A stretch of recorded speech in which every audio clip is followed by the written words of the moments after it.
What is this album? Okay, yeah, I know that, but... In 2019, I reviewed Coldplay's ambitious left turn Everyday Life, an eclectic conceptual album that lyrically dove into a pool of socio-political topics. I guess it was more of a kiddie pool though, since it wasn't like too in-depth, but otherwise, I quite enjoyed it at the time.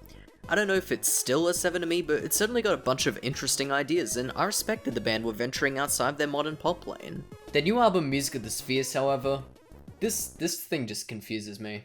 Unlike Everyday Life, Music of the Spheres feels like a journey into space, an alien, otherworldly experience of an album. Each song corresponding to a certain part of this fictional planetary system. Like Everyday Life, it's setting up this big expansive concept for the album. Coldplay are not just making albums, guys, they are making experiences. It just so happens that the experience we'll be blessed with this year is a messy, head-scratching pop album that really thinks it's more ambitious than it actually is. As expansive as this album wants me to believe it is, for the most part this just feels like they're going back to making the same pop music they've been doing for the past decade, just with the latest pop trends instead. With the last album selling drastically lower copies than A Head Full of Dreams, this just seems like an attempt to bounce back and bring those first week sales back into the 100,000s. I mean, this thing even has a BTS feature.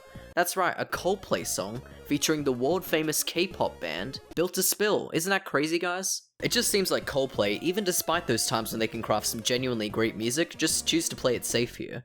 Tracks like High Power, Humankind, Let Somebody Go, and My Universe, while not necessarily bad, aren't necessarily great either. They all just kinda do their job at existing, like a Rivers store. High Power is basically the band's attempt at their own Blinding Lights, and while it is fun, its anthemic chorus doesn't really leave a huge impact. Then the uplifting new wave track Humankind comes along with a pretty cool vocoder effect at the beginning, and a kind of obnoxious chorus melody. And possibly some of the deepest lyricism ever crafted. We're only human, but we're capable of kindness, so they call us humankind. Let Somebody Go of Selena Gomez is just a nothing of a song. It's this slow ballad about the pain of letting a lover go, but the two people playing the two separating parties aren't giving me any reason to care about them staying together. And while Max Martin does a solid job on My Universe featuring the acclaimed indie rock band Bangtan Boys, it's a pretty basic pop track. There's really no other reason for BTS to be there other than chart success. Tell me, would a Coldplay song really be number 1 on Last.fm if it weren't for the group with a stronghold on the site's leaderboard? What I'm saying here is, it just feels like Coldplay are more concerned with high sales than they are with actually making like a solid concept album. But what makes this album so confusing to me is, they don't just do pop here.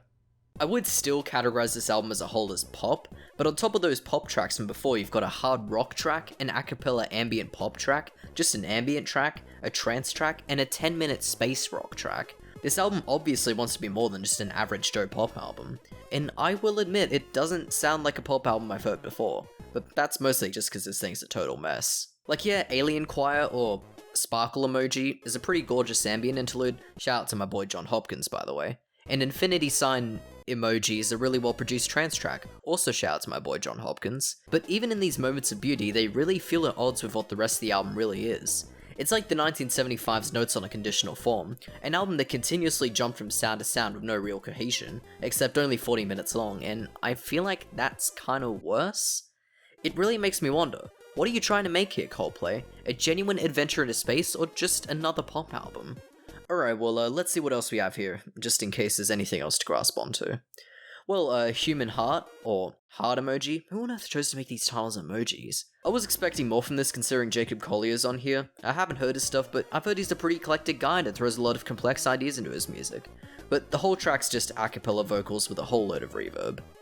I mean, I guess it's nice, has some cool harmonies, but that's really all it is. Then we get on to People of the Pride. This is a car commercial.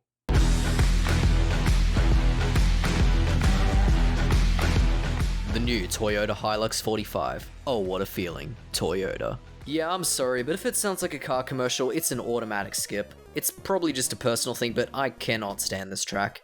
Ooh, we're so anthemic. Watch us take a stand. Yeah, 47,000 drive away. 6-speed auto transmission.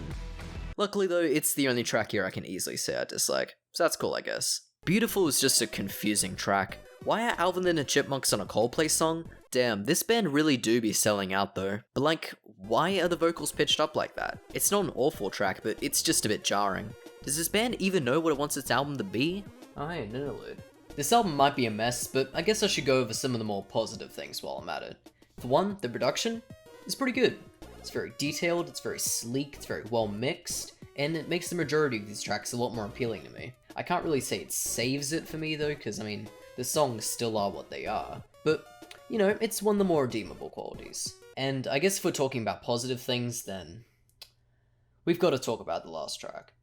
Coloratura is without a doubt the biggest highlight of the album, and one of the things that makes this album all the more confusing to me. Being Coldplay's longest song at 10 minutes, the album's closer and second single is a prog rock journey that honestly doesn't even feel as long as it is. It's the most rewarding song on the album with its gorgeous instrumentation and soundscapes. It's just a really lovely listen. And I don't even love it or anything. I wouldn't call it the greatest song of all time or anything, it's mostly just Coldplay trying their hand at Pink Floyd, but it makes for possibly one of their best songs in a long time. But why is it on this album? Well, I don't mean it like that, I'm actually quite happy it's on this album. But see, would Coldplay have shown that they can put out some genuinely really good material in the modern age? Why just make an album of material that barely comes close to those heights? Like, there's all this money and time going into promotion and stuff, huge interactive listening parties, elaborate concepts and art design, single releases spanning months, just for what really boils down to decent pop music? Where most of the albums just trying to score some hits, it makes you wonder, why not just make an album of hits? Wouldn't that be easier? So overall, I'm not really feeling this new Coldplay album. It just kind of feels like an attempt to bring it to some more high numbers following the underwhelming sales their last album got. I mean, it's not an awful album, I didn't hate my time with it, and there are some pretty solid moments on here.